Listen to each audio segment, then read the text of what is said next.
Hello, how's everybody doing? Wonderful. I just took my trip down the one-way hallway there. It's not usually a one-way, but for somebody my size, it is. That's the same way with like staircases and pretty much everywhere I've ever gone. You got to sort of make eye contact all the way down to the end and make sure no one else is coming. It's terrible if the hallway's like to the bathroom or whatever. Like, come on, we got to do this. We got to go. And I'm at like a dangerous weight, and it's dangerous because it's like right in the middle between like a healthy meal and exercise and like sweatpants in public. And like exercise is so far outside of what I feel like I can do with my life that I wasn't even sure how to write it when I wrote it on this piece of paper. There's like a C somewhere in it, or I don't know. And like at that point, you know, when you're right in the middle there, it seems like rock bottom is more easily attainable than anything else. So that's where I've decided to go. You gotta have goals, and you figure heading for rock bottom's good because, you know, it gives you somewhere to start. It's like a new beginning. And you want, you know, you figure like when do you know that you've hit rock bottom? Like where are you when you've realized that's as low as you could possibly go? And I feel like it's like if you're masturbating and you have to like take a break because you're winded. Like you don't give up, like you come back later or whatever. Like, okay, we gotta call this good for a while. Work your way back up. Or like if you fall asleep during and then like you wake up and you feel bad about yourself, like you've gotta buy yourself something nice.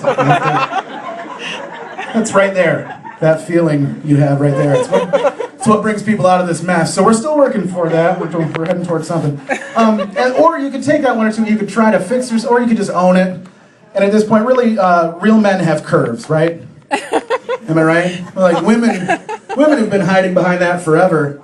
They always post like real women have curves, right? But when they say that, they're saying they mean three specific curves, like a curve out, a curve in, and then a curve back out again. Like if your silhouette looks like a stack of parentheses, it's not what they're talking about, and you should stop putting it on Facebook. But you got to move forward. If you do own it, if you're, you know, if you feel good about yourself at this size, it's still really hard to get like women to appreciate you for who you are, and not like best case scenario, like you meet like a drunk slut who really loves orange, and like, but there's still a lot of work involved even then, you know. And it's not like I could show her my dancing skills. Because like when I dance, it looks like I'm trying to put on an invisible coat that's too small. And that's slow dancing, which is weird. So you can you can decide you want to change things. Like I decided to join a Twitter group. It's called Tweet What You Eat.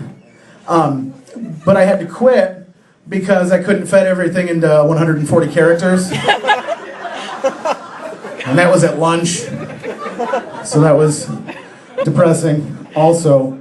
And then, you know, like while I was messing around on the internet, I found this thing is called your BMI.